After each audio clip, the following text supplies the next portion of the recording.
concepts and application in the first session. And in the second session, we will look into gender budgeting. So gender became more visible in recent times, and people are talking about gender. So first, because the entire discussion is today, this session is mainly on concepts. I will only talk about the concepts, and once you understand the concepts, if you have the conceptual clarity, it is easy for you to apply anywhere. That is one reason. And second reason is your subsequent lectures. So maybe resource persons may be using some of these concepts of gender concepts. So then once you know the concept, it becomes easy for you to understand what they are trying to tell. So with this thing in mind, I have accepted to talk about gender concepts and application. So some of you must be wondering that I am from economics, and because generally people have an impression that economics means people only talk about numbers, prices and finance, such kind of profit, loss, such kind of things. But economics also, there are other branches of economics which are gender economics, social economics, and of course along with environmental economics and industrial economics, everybody know. But these days we are also having what is called a branch called gender economics, and also a branch called social economics. So where we look at the interrelationships between the gender and economic theories or economic activities. So anything related to that is called gender economics. And in social economics, economists look at the social issues and find some solutions to the social issues. So this is about just to give you. So you must be wondering how I got into this economics. The first thing is because gender is also one of the development issues. So how it is a gender development issue is in the process of economic development. So many changes take place, and economic variables, so many changes take place, and some problems also come about. For example, poverty, unemployment, and environmental degradation. So and inequality, income inequalities. So these are some of the issues which will be addressed in the process of economic development and in the process of development. So similarly, gender is also one of the development issues. So for me, I started looking at gender as gender inequality as an economic issue which need to be addressed, which needs to be addressed. So that is how I got interested in looking at the gender in the overall perspective of what is called the development economics. So first I want to clarify about the sex and gender. So all of us know that sex refers to biological differences between men and women. Why it is important to look at gender differences is I'll come to that. But whereas gender it is socially constructed differences between men and women. See, biological differences are nature, they are natural and they are biological. And because they are biological, we have very little control over these biological differences. I think some of you are from science, and you know that all of us carry double X chromosome, two sets of chromosomes. And if the DNA, if it is double X, the fetus will be a baby, girl baby. And there is X and Y chromosome. Boys are born with X and Y chromosome. So this is biological. So these biological differences, how an offspring becomes double X or XY, we have very little control over that. So that means we have very little control to be born as a man or a woman, or to be born as a boy or girl. But whereas gender differences are not biological. Gender differences are made by the society. So gender refers to these socially constructed differences. So a boy should be doing these things. A boy should not be doing this. For example, one general concept is that boys don't cry. After all, why not? Why boys also have feelings? And generally we say that if a girl is, if a boy is crying, so why are you crying like a girl?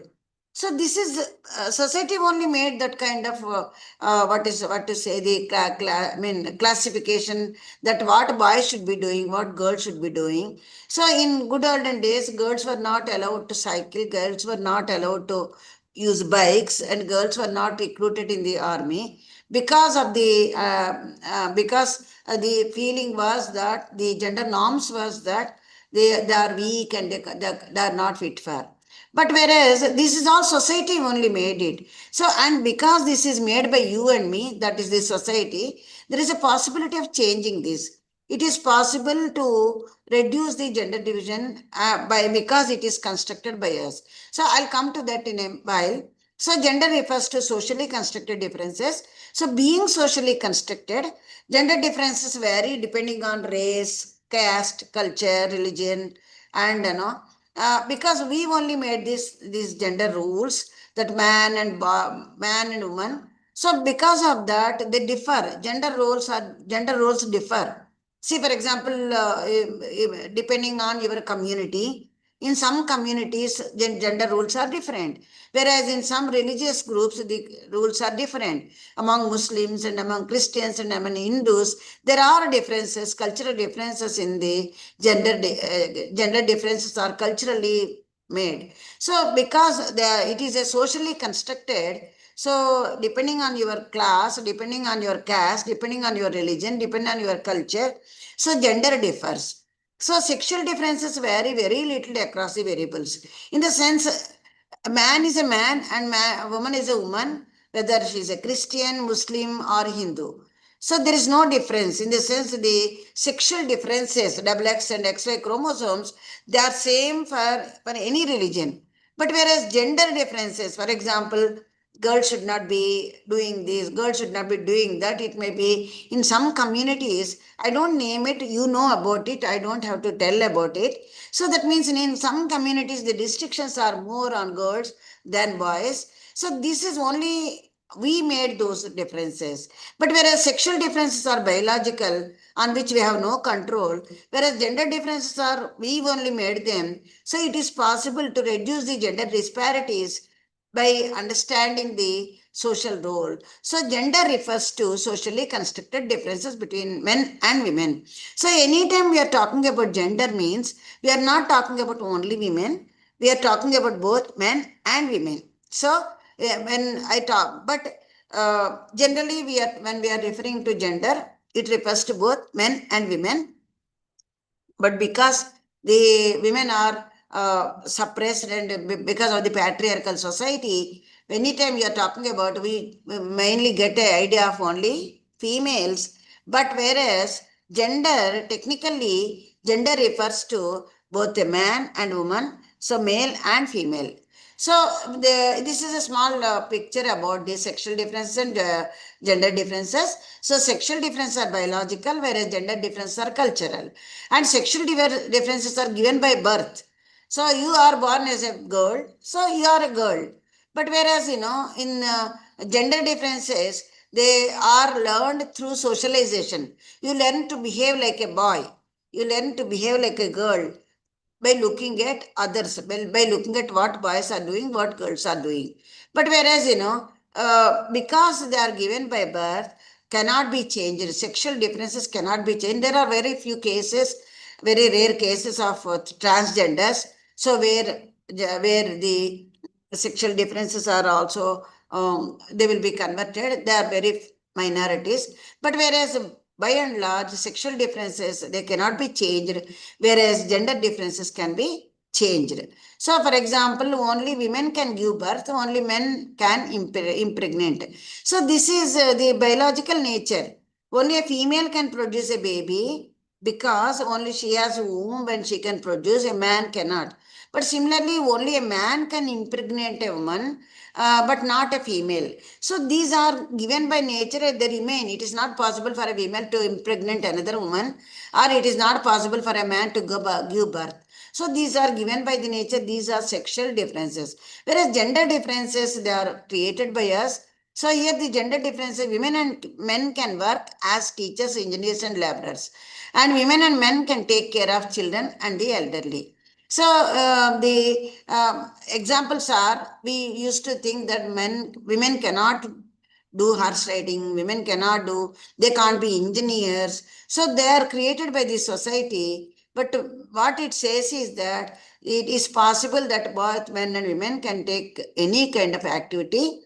That is, they can be engineers, they can be laborers, and they can take care of children. A man also can take care of children, and a woman also can take care of children. It's not that only women should be taking care of children. It's not that only women should be taking care of sick. It's not that women should be taking care of the elderly and sick. A man also can do these duties, these responsibilities, but because of our gender roles given by the patriarchal society, we think that a man's responsibility is to work outside and women's responsibility is only within the household. But it is possible to change them because those rules are made by us, made by the society.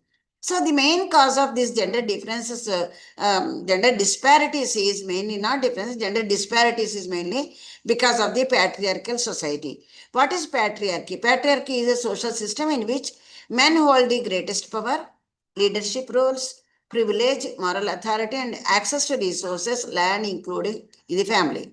So this is the patriarchal system. In a patriarchal system, man is superior and men have greater power and men only are leaders, only they have the authority and they have access to resources like land and other resources, and they only can take the decision. That is the patriarchal society. So because of the patriarchal society, in a patriarchal society, only man can will take decisions. Even if females, even if the matters related to women also, only the man who is the head of the household will take the decisions. So that is the patriarchal system. So feminists argue that patriarchal system is one of the important reasons for what is called the kind of gender gap that we find, gender disparity that we find in this society. See, what happens is in a patriarchal society, yes, there is a division of labor. Man will be working outside and earning money for the family, whereas female will be working within the household and female will be taking care of the. So, this is how actually division of labor. But division of labor did not stop like that. So what? Why? Because in a patriarchal society, because man is head of the household, man is the decision-making person. So man started exploiting women. So women never had the kind of opportunity to get educated because their responsibilities within the household. They don't need education. They don't need to go to school, and their interests are never considered because it is the responsibility of the man to run the family. So that is why actually in a patriarchal society, all the resources are mainly accessed by men, whereas women were left out. So this is a patriarchy is one of the reasons why there is gender disparity. So the other concepts are what is called the gender roles. So what is gender roles? What is gender needs? So gender roles, I was referring to that about the gender roles. So gender roles are nothing but the activities that men and women do can be changed at a time and conditions and situations. As I told you, gender is created by society. So because of that, we have control over that and we can change the roles. So here in the gender roles, we classify them as productive roles and reproductive roles, but they are not strict rules, like they can be interchanged. For example, productive roles refer to work of generating income that men and women do to make products or services as well as process raw material. So basically it is productive roles are something produced for which income is collected. So whereas reproductive roles are giving birth to childbirth and other related activities, and that most of the time is spent for taking care of the family and searching for fuel, preparing food, taking care of the child, education, taking care of seniors. They are all grouped under what is called the reproductive roles. Reproductive roles are not just only producing the baby. Reproductive roles include taking care of the family and other things. So this is what is called the gender roles, but gender roles are interchangeable. Like for example, once baby is born, men also can take care of the babies and men also can take care of the children. See, what happens is when you look at the time, when timeline studies, how much time men are spent in what kind of activities, there are such studies. So what you observe is majority of the women, um, large portion of women's time is spent in reproductive roles, whereas less of that by men. So men spend more time on productive roles and women spend more time on reproductive roles. And another consequence of this is that less time is available for women for the productive roles. And another consequence of this is most of the reproductive roles are not paid. They are not paid. They are not in the market. They are not valued in the market. And there is no remuneration for that. They don't give money. So because of that, the time that is spent on the reproductive roles is never considered, and it is not considered as a role, so as a duty. For example, as work. For example, when census people come, they will ask you, what are you doing? So housewife says, no, I'm not doing anything. I'm not doing anything means it's not that she's not doing anything. See, for the raw material to be converted into food, she has to spend time and energy on this conversion of raw material into food. Similarly, all the household activities in which she is engaged for 8 hours within the household, but because it is not market, there is no market value for that. So there is no, it is not considered as a work. And that is why we have a concept called invisibility of women's work. So women's work within the household is never considered. So that is why actually some feminist economists they have raised this issue, and because the so many hours of work is not entering into the national income statistics, so they argue that you have to include them in the national income statistics because so much time is spent on this which is unpaid. And whereas if the same work is being done by a paid worker, so that would have entered into the national income statistics. See, it is not just only asking for valuing the reproductive work, it also has other consequences of how much is coming from the reproductive roles of women. So that much money is saved for the government in the form of welfare activities. So this is about the reproductive roles and gender needs.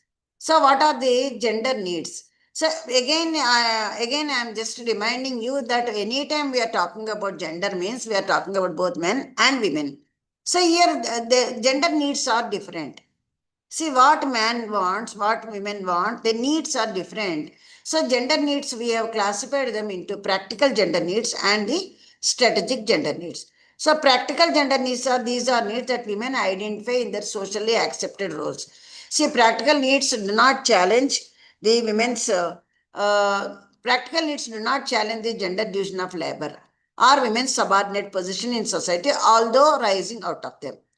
Practical needs are, they're just as women we have some certain needs. For example, women menstruate and they need menstrual support. So this is a practical need. And because women also produce babies and they need paternity leave because during pregnancy, during childbirth, they can't attend to work. So they need what is called the maternity leave. These are practical needs. They need paid leave. This is a practical need. These are practical needs. Whereas, and these needs are different for men and women. So men don't need the maternity leave, whereas women need the maternity leave. These are the practical gender needs. Whereas strategic gender needs are different. So these are the needs women identify because of their subordinate position to men in their society. So strategic gender needs vary according to specific contexts.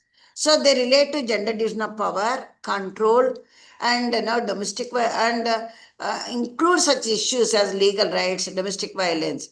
So meeting strategic needs helps women to achieve gender equality. So strategic needs, they are the needs which will have far-reaching consequences. Anything we are talking about strategy means it is long term.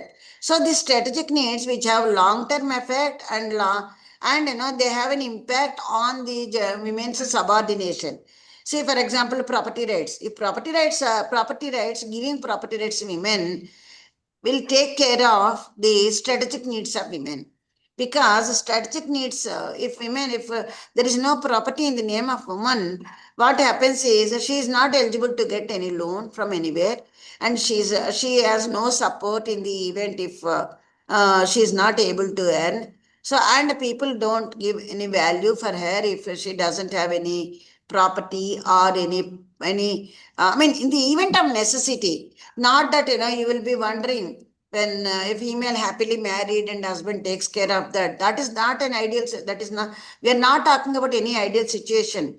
In situations where women need to take care of by themselves. So if there is no property, she will face a lot of problems. So those are the strategic needs, and strategic needs, it is meeting these strategic gender needs help.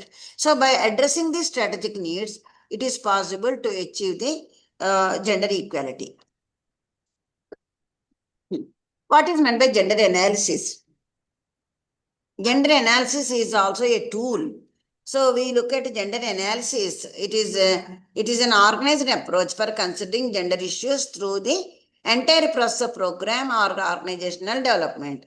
So when you are developing a program, or when you are looking at any organization or implementation of any program, we do what is called the gender analysis. So gender analysis is why we have to do gender analysis, is to ensure that development projects and programs fully incorporate roles and needs and participation of women and men. So by doing a gender analysis, you will know whether this program is affecting both men and women equally or not, or this program is only helping women, or this program is helping only men, or whether this program is reaching both the men and women equally or not. So that we will know from the gender analysis. So gender analysis, you really need data and information by sex, and understanding how the roles and participation are divided and valued according to sex. Gender analysis is done at all stages of development projects. So in the project planning, monitoring, evaluation, at every stage, gender analysis is used. By doing the gender analysis, it is possible to evolve the projects and programs which are more inclusive, which gives an opportunity for women. See, the crux of all these things is there are disparities between men and women. So gender sensitivity, what is the meaning of gender sensitivity? So this is the ability to perceive existing gender differences, issues and inequalities, and incorporate these into the strategies and action. So gender sensitivity means it is identification, looking at the existing differences. So these differences, why they came about, we are not talking about it. Any policy, if it is gender sensitive, it looks into the differences between men and women. See, for example, if somebody is somebody is preparing an employment generation program. So if somebody is generating an employment generation program, one needs to look at the gender differences in employment and skill set, and access to resources. Resources is not only land and house. Resources are access to health and education. So if you are preparing a plan for for employment generation of a particular area, so the policy should be gender sensitive. So gender sensitive means it takes into consideration, so what are the differences and what are the education levels of men, how much do they have access, and what is their availability, which time is available for them, when will it be free for them. So all these things will be taken into consideration. If all these things are taken into consideration, we call it as gender sensitivity. So gender sensitivity looks into the differences and it takes into consideration these differences. So gender responsiveness. So gender responsiveness is nothing but responding to the gender differences. See, for example, gender audit, gender budget, these are all the gender responsive initiatives. So gender responsive initiatives to meet the gender issues and concerns that promote gender equality. So it describes as, gender responsiveness is nothing but, see, once you identify that there is a, see, all this is in a sequence. If a policy is gender sensitive, if you have to evolve a policy which is gender sensitive, you have to do gender analysis. Once you do the gender analysis, then you will evolve the program which is gender responsive. So this is all how the sequence goes. And gender audit is a process to assess the integration of gender concerns into policies, programs and projects. See, if you are looking at any financial audit, so what you will do is, in any financial audit, there must be commerce people also in the group. So you will look at the numbers. So whether compliance is there or not, whether the money is spent for which it is meant for or not. So that is how, and whether approvals are taken or not, this is the audit. So similarly, gender audit also, it is a process to assess the integration. So any program, if gender audit is done, so you will assess whether the program met the desired objectives or not, whether men and women are both got benefited or not. So that is what is called the gender audit. And gender division of labor. What is the meaning of gender division of labor? So gender division of labor is nothing but overall pattern, societal pattern, where women are allotted one set of gender roles and men are allotted another set of gender roles. So as I told you, gender roles are the roles given by the society. Women should be doing household chores, women will be doing, whereas man will be fetching water or getting milk and that kind of things. So these are the roles. So gender division of labor is, see how labor is divided between the men and women. But unequal gender division of labor refers to gender division of labor where there is an unequal gender division. See, for example, if you look at the employment, there is an unequal gender division of labor because more women are in unpaid jobs, whereas more men are in paid jobs. So unpaid jobs, that is a reproductive, discharging the reproductive roles. Women spend a lot of time, women's labor is spent on these activities. So they get most of the burden of labor, whereas and most of the unpaid labor. But whereas men they are engaged in paid labor, so their time is, because everybody has got only 24 hours in a day. So men more number of hours are spent in income generating and income giving activities. So those are the activities more women are engaged, whereas more men are engaged, whereas more women are engaged in activities, in the labor activities that do not fetch anything. So this is the gender division of labor.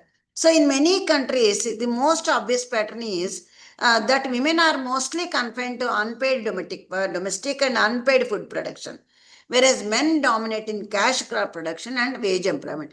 This is what we find in gender division of labor. Even in non-agricultural activities also, you find that, now I am not giving the numbers, you find that more women in unorganized sector, more women in less paid jobs. And whereas you will be looking at the IT sector and you will tell that there is no wage gap, both men and women are paid equally. But what percentage of women are in IT sector? More than 90% of women are in non-IT sector, working in non-IT sector, and many of them are in unorganized sector. In unorganized sector, there is no rules and regulations, no, they can be sent out anytime. So in such kind of jobs, more women are in such kind of jobs. So whereas, that for why they are in that kind of jobs, there are several reasons. So one reason is less access to resources. And second reason is household responsibilities. Women, even if they get opportunities outside also, they don't go because they have the society feels that women should be taking care of the home. So all these social factors led to what is called the gender division of labor. So we have so much of segregation of employment where most of the men are in highly paid, whereas women are in less paid. So this is what is called the gender division of labor. So, and what is the concept of gender mainstreaming? So gender mainstreaming is nothing but after gender analysis and all that, so systematically integrating the gender equality perspective in the design. So gender mainstreaming is nothing but once you know that gender concerns are not addressed in this particular project or in this particular program, so what you do is you incorporate the gender concerns. You try to see that both men and women get equally benefited. So that is what is called the gender mainstreaming. So gender mainstreaming involves systematically integrating gender equality perspective in the design, implementation, monitoring, and evaluation interventions in order to ensure that both girls and women, boys and men are equally benefited. See, for example, government provide what is called as a rule or as a policy, government insists that women should be there in board, women should be there in several committees. So that is nothing but gender mainstreaming, so that women perspective also will be seen. And also our Panchayat Raj institutions where reservation system is there for women, that is also mainly for gender mainstreaming. So mainstreaming is therefore the very opposite of a strategy of segregating gender issues into separate women's projects. In projects where gender mainstreaming is the main thing, or gender mainstreaming is adopted as a strategy, so there they make projects where both men and women are beneficiaries. Whereas in women only projects there is segregation of gender issues. So some time ago in our strategy we have women in development programs. We have government has introduced several programs where only women are eligible to apply. But whereas now the thinking is that gender and development. So where in the development programs you involve women also. So gender discrimination. What is gender discrimination? So gender discrimination, it refers to any distinction, exclusion or restriction made on the basis of socially and culturally constructed gender roles and norms, which prevents a person from enjoying full human rights. See, gender discrimination is discrimination solely based on gender roles. It's not based on your biological differences. So if a girl is prevented from doing something which she is capable of doing because she is a girl, that is what is called the gender discrimination. So if there is a discrimination, for example, if children below 10 years are not, it is not good for children below 10 years to take up this activity. If there is some rule like that, so both boys and girls will be excluded from taking up this activity. But whereas if there is a rule that girls of 10 years should not be there, but whereas boys of 10 years can take up that activity, if there is such kind of thing, we can call it as gender discrimination. Here the discrimination is just because she is a female, just because she is a girl, she is prevented from taking up the activity. So that kind of discrimination is what is called the gender discrimination. It can be any form, including stereotypes, stigmatizing and devaluing genders. It could be in any form, but gender discrimination is anything, anywhere, if the discrimination is solely based on the gender, solely based on not the biological differences, solely based on the gender differences, it is called gender discrimination. So what are the gender norms? I think I explained about this. So gender norms are informal rules and societal expectations. So norms are learned and reinforced from childhood to adulthood. See, what we say is, this is norms can be so preventive that individuals mistakenly assume them that they are natural. See, these norms, like where is the, say for example, a girl should be cooking, a boy should not be cooking. If there is a female's responsibilities taking care of the household and cooking needs are to be taken care. So these are given by the society. They are not natural, but now they look natural. If a girl leaves the family and goes work outside her place of work, everybody looks at it. Oh, she has gone, she left her house. She left her husband, she left her children, and she has gone to work as if she is a male. So that kind of comments people hear, that is because our gender norms are like that. According to our gender norms, a female should be taken care of. A man can go anywhere to work. So that norm is persisting. So this is what is called the gender norms, because society expects girls to be taking care of the household. So what is equality and equity? Then we will come to gender equity and gender equality. So equality and equity. Equality, there is a subtle difference between these two. Equality means ensuring that everyone has the same opportunities and receives the same treatment and support. Whereas equity is about giving people what they need. And in equality means equally distributing. For example, if some scheme is introduced, so or some, for example, financial incentive. So financial incentive, all women are eligible for financial incentive. So that is equality.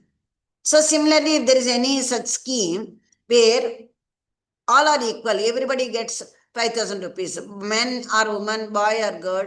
So all men above 30 years of age, or all men as a old age pension, let us think. So as an old age pension, everybody above 60 years will be paid some 3,000 rupees every month. So everybody is getting 3,000 is what is called the equality. So ensuring equality, everybody gets it, whether that fellow is having a job or not. If there are some riders kept, it is fine, but otherwise everybody is eligible. That's what is now happening. Our free bus pass, all girls are eligible for, all females are eligible for free bus pass.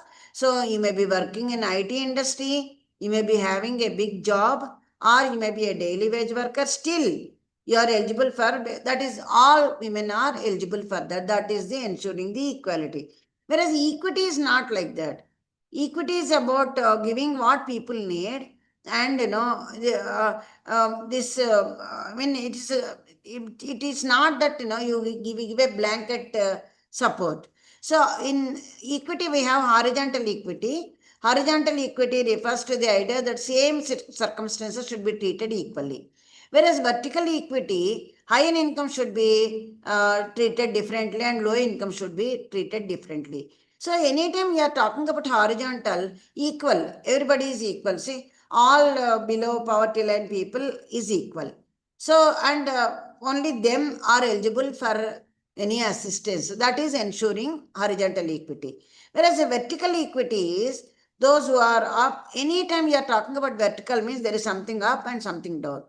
So ensuring vertical equity is giving a better, for example, our progressive taxation, income, what is called personal income tax. So high income people will pay more tax and low income people will pay less tax. So that is ensuring vertical equity. So because they are situated differently, these people get less income, they pay less percentage, and the people get more income, they pay. So that is also equity. Even though all are citizens of this country, still they are differentially located.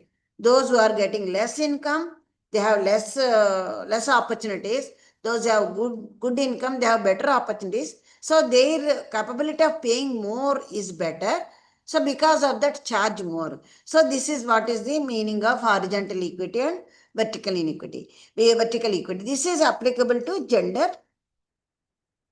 So, no, this is one picture of what is meant by equity and equality. So, here equality is treating all students same. See, it is based on an input model that assumes that it is fair. So, what equality says is it is fair to give one box to everybody. Whatever may be his requirement, give one box to everybody.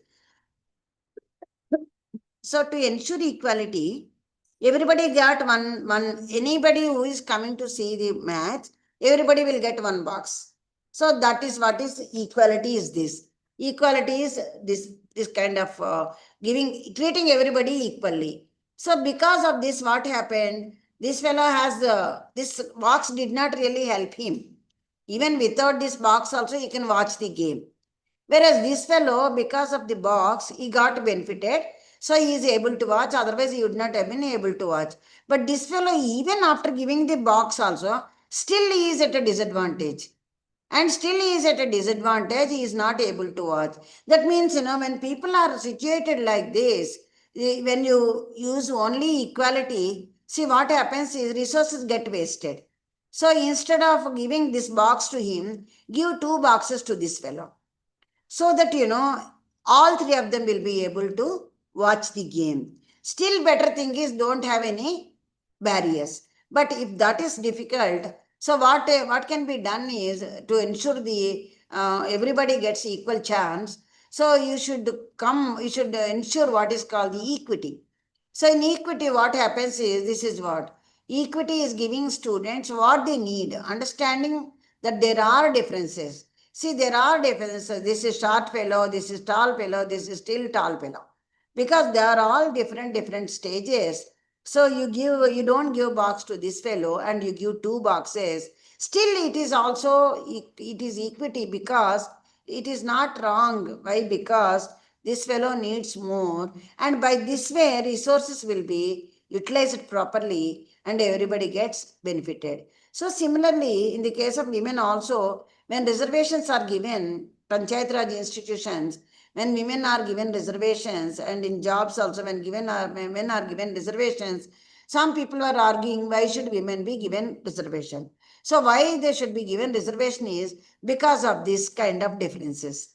Because of this kind of differences, women never got the opportunity to get educated, get into jobs. So now to bring them to this equal situation, it is important to give to send more resources to this than the earlier, so that all will get benefited. So this is the difference between equity and equality. So equity is a means, equality is a result.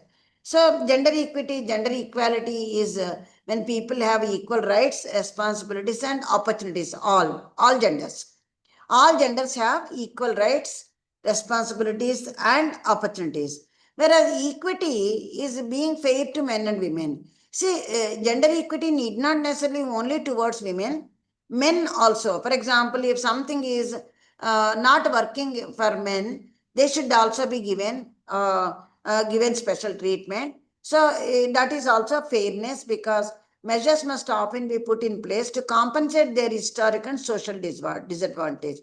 So, for example, if some issues, if a project is going to negatively affect men access to resources, so they should be given also. They should also be given the kind of they should also be given some kind of concessions. So this is what is called a discrimination. People may call it a discrimination. Why women are to be discriminated against men, or men are to be discriminated women? But this is not a bad discrimination. This is a positive discrimination. In positive discrimination, you discriminate between men and women, and you send the resources where they are most needed to ensure what is called the gender equity. Different forms of equality. So it could be social equality, civil equality, political equality, economic equality, at every sphere of social spheres. So what is gender bias? Gender bias is the tendency to make decisions or take actions based on preconceived notions of capability according to gender. This is what is gender bias. So sometimes people will be gender biased. So they think that, oh, girls can't do it. Why? How did they get that? They got that bias because they are traditionally they are in the patriarchal society, where girls are confined only to a particular set of duties and responsibilities. So gender bias is you take a decision based on the preconceived notion that only men can do it and women cannot do it. So that is what is called the gender bias, being biased towards a particular gender, or men or women it could be. So whereas gender-based violence, now everybody is talking about gender-based violence. So gender-based violence is increasing. So what is this gender-based violence? Is violence that is directed at individuals based on their biological sex or gender identity. So gender-based violence could include physical, sexual, psychological threats, and maybe arbitrary deprivation of liberty. See, in a marriage, if a man doesn't allow or give a freedom to woman, that is also equal to gender-based violence. And economic deprivation means she is highly educated, she wants to go for job, but she is not allowed to go for job. So that is also a kind of gender-based violence. So this could happen either in the public places or in the private spaces also. So intimate partner violence is actually increasing. That is a kind of gender gender violence. So and uh, there are studies, and where this gender based violence is experienced. as I told you, intimate partner violence has increased.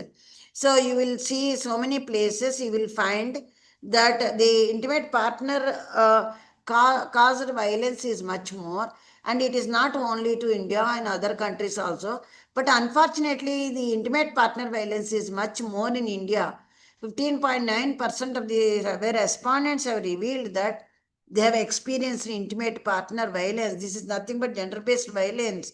Whereas, in North Africa also it is 12.1%. So highly educated Switzerland, Canada, Netherlands, in these countries, this share of women who experience from intimate partner violence is much less compared to the developed countries. I mean, compared to India and North America. World itself, it is 9%. India is in a very bad status. So gender stereotypes. What is gender stereotype? Yeah, stereotypical, like, these are ideas that people have a masculinity and femininity. What men and women of all generations should be like and are capable of doing. See, for example, gender stereotypes. Girls should be obedient, they should not, they are allowed to cry, whereas boys should be brave and they should not cry. These are gender stereotypes. Man means, or a boy means he should be like this. Girl means he should be like this. See, because of these stereotypes, you see some of the advertisements also. Now there is some change is taking place. But earlier we used to see washing machine, only female will be putting using the washing machine. But why not a man? But now there is some change. So I mean stereotypes, they will be continuing, and the thinking that men are good at mathematics and machines and all. So these are gender stereotypes, and women are for nursing and all. And empowerment. What is empowerment is, according to me, of course, I'm going to share this presentation, and those who want to read much more, you can read, because just within 1 hour, it is impossible to cover many things. Thank you, madam. Thank you. Pardon? Thank you, madam. No, till what time I should continue? To 3:15, is it? Yes, madam. It's till 3:15. 3:15. Okay. So, but I want to keep some time for discussion. So, empowerment is basically you should be able to do what you want to do, what you feel you are capable of doing. So, that is what is empowerment. And women empowerment is promoting women's sense of self-worth, their ability to determine their own choices, and their right to influence social change for themselves. Of course, these are the definitions in normal, I mean, common parlance. If one wants to know about what is empowerment is, yes, you have control over your own decisions. You should have control over your own decisions, whether it is boy or girl. So gender empowerment is empowerment of people of any gender. So conventionally, the aspect it is mentioned for empowerment of women, the concept stresses the distinction between biological sex and gender as a role. So what it says is that referring to other marginalized genders. See, empowerment is not only for women empowerment. Empowerment is a generic thing. So whether, for example, marginalized section, socially marginalized, and poor people, so they have very little control over their lives. But they should be empowered. They should be empowered to take their own decisions. They should be empowered to come to the mainstream. So that is what is called the empowerment. And women's empowerment is related to women, how we can promote them to feel that they are self-worth and they are able to take their own decisions. So, and another concept is called gender responsive budgeting. We have another session, gender budgeting. So there I will talk more about gender responsive budgeting. And gender responsive budgeting is also a kind of mainstreaming, and I will come to the gender responsiveness. So what is gender blindness? So what is gender blindness is, it is failure to recognize that the roles and responsibilities are given to them in specific social. See, completely forget about, not at all taking into consideration the differences that the society imposes. See, not considering about the gender roles. For example, as I told you, women are expected to be taking care of the children and the household, and forgetting about that role, not being sensitive to that. If a girl is always posted in some place, not given any opportunity to serve very close to their house, to their hometown, so those policies are gender blind policies. So gender blind do not take into account the differences. See, gender blind policies, they don't take into consideration the gender differences. Without looking at what are the gender differences, if some policies are made, they are called gender blind policies or programs. So gender and public policies. See, why we are looking at the gender differences is, gender differences, looking at the gender differences is very important for ensuring the policies. So policies are very important for the country, and policies get operationalized into programs, but the policies should be sound policies, because policy backing will ensure that the things will fall into pattern at the macro level. So policies, gender and public policies, if you look at, see, public policies can be divided into gender blind policies and gender sensitive policies. See, certain policies are completely gender blind, in the sense they ignore the socially determined roles, responsibilities. So the gender blind policies, they may appear to be unbiased, but in reality they are biased. And whereas gender sensitive policies are, they could be, Naila Kabir has given the framework of a gender sensitive, means these policies take into consideration the differences between men and women. What are their education levels? What are their access to resources? Where are they located? So all these gender issues will be, what are their responsibilities? So, and all these are taken into consideration in the gender sensitive policies. So gender sensitive policies also being divided into gender neutral policies, gender specific policies, and gender redistributive policies. See, this is the Naila Kabir's framework of gender sensitive policies. So, in the gender sensitive policies, as I told you, gender blind policies, they completely ignore the socially determined roles and responsibilities. Whereas rethinking assumptions and practices, so people have come out with what is called the gender sensitive policies. Even among the gender sensitive policies also, you have some policies which are gender neutral, and whereas some policies are gender specific, whereas some are gender redistributive policies. See, gender neutral policies, they don't change the gender, what is called gender distribution or gender roles.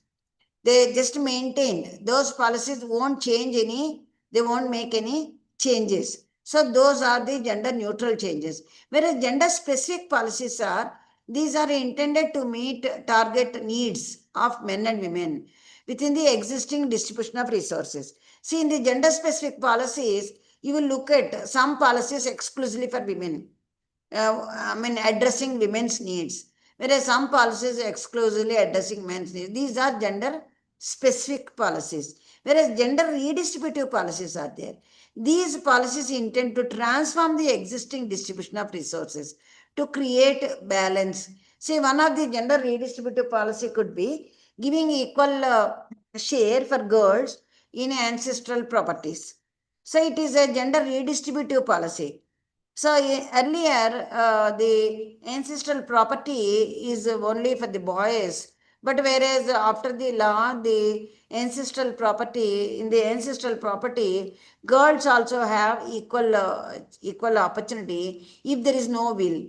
If will is given, if parents, if father or mother by their will, if they distribute the property, it is well and good.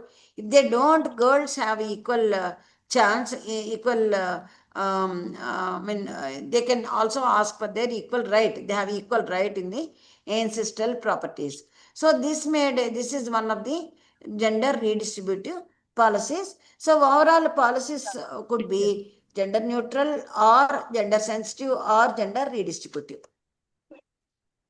So how these policies will be, why this, pardon? Now, why this, this is a World Development Report, I think I have taken this. So gender outcomes result from interactions between households, markets and institutions. And the policies are, I mentioned here. So these are the policies. Policies provide the keys for these things to move around smoothly. So these things are, one is informal institutions, markets, household, formal institutions. All these will be affecting gender equality. Gender equality in what is called the economic opportunities, agency, and endowments. In all these spheres, in all these domains, gender equality is influenced by all these institutions. So OECD has come about gender institutions and gender. They came out with, I think I have this slide, I will tell about it. But here the issue is that policies are very important for the smooth functioning because they all work together. Informal institutions, that is rules and regulations within the society, households, decisions made within the household, and formal institutions. We have several formal institutions, panchayat, such kind of things, and markets. So all these, they all operate in the same sphere for the smooth functioning of these things, leading to gender equality. What we need is policies. Policies make them to work together. So how to integrate gender into development? As I told you, so recent change is gender and development. So project design and interventions focus on involving men. See, these are three development paradigms. So we were following women and development paradigm and women in development paradigm. Now the paradigm is gender and development, where we involve, we take into consideration the requirements of both men and women. So this is the situation of India, where India stands in the international sphere. So this is ranking in 2000 gender equality. This is World Economic Forum. So 2020 score in Global Gender Gap Index. In Global Gender Gap Index, we are in 112 position in 20. So in economic opportunities, we are very bad, 149th position in this one. And educational attainment, we are better. Political empowerment, we are better because we have women reservation. And in Panchayat Raj, now we also got in parliament also. But if you look at the global gender gap index in 2021, region wise, and it is, I feel that we should look at our own neighbors. So where we stand among our neighbors. So if you look at India, there are 4 or 5 countries above us in ranking, in regional ranking and global ranking. This is South Asia regional ranking. South Asia regional ranking, we are in the 6th position.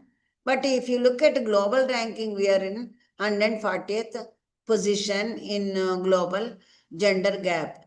Iceland, Finland, these are the countries, Norway, Sweden, Ireland, Europe mainly, they are better performing. I too have seen, I had an opportunity to look at the Netherlands and also France and also UK.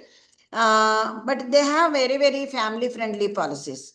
So one argument people say is that our country is too vast and all, but it is possible to be gender sensitive, and the policies could be gender sensitive. So for example, like providing the bus concession for women, free bus concession, there could be some riders. So by giving generic, everybody it is free, it is causing our exchequer so much of money. But at the same time, like resources get wasted. So some riders could have been implemented within the scheme. So similarly, this World Economic Forum, they have estimated how many years we need to close the gender gap.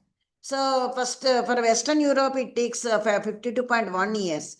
Whereas in South Asia, where India is also there, in South Asia, it takes 195.4 years to close the gender gap. Europe, it is less gap, so it takes 52 years for the Europe to close the gender gap. This is just an estimation. And this is 2025. In 2025, we are in 131 position out of 148 countries in gender gap. So global gender gap index. In global gender gap index, we are in 131 position out of 148 countries. So we are doing very bad in economic participation and opportunity. See, we are economic participation and opportunities, we are in 142 position. Political empowerment, okay, we are in 65th position. See, this is more worrying situation. See, educational attainment and economic participation. So, many girls are coming to education, but what happened is they are not getting translated into the economic participation. Our economic participation of women in formal jobs, and it is very, very less. The opportunities are less, and because of the gender norms, they are not able to make use of the opportunities. So that is why work participation rate is very, very less compared to the Western world. So because of several reasons. So that is how we have got what is the concept of missing girls. We find a lot of girls in colleges and universities, but not in the workforce. See, sustainable development goals. Goal 5 is achieving gender equality empowerment of all girls and women. So if you look at this,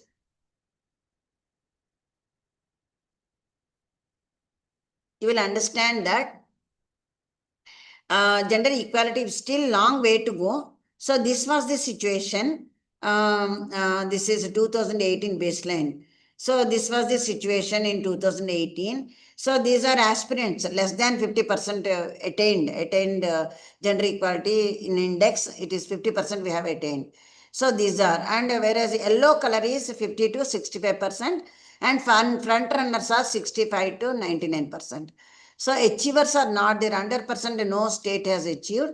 But whereas the front runners are Kerala, this is 45 to 99%. See, but there is an improvement, but still it is not up to this. The entire thing should become at least yellow. You see, this belt, there is still they are lagging behind in attainment of gender equality. So I think with this, I will stop.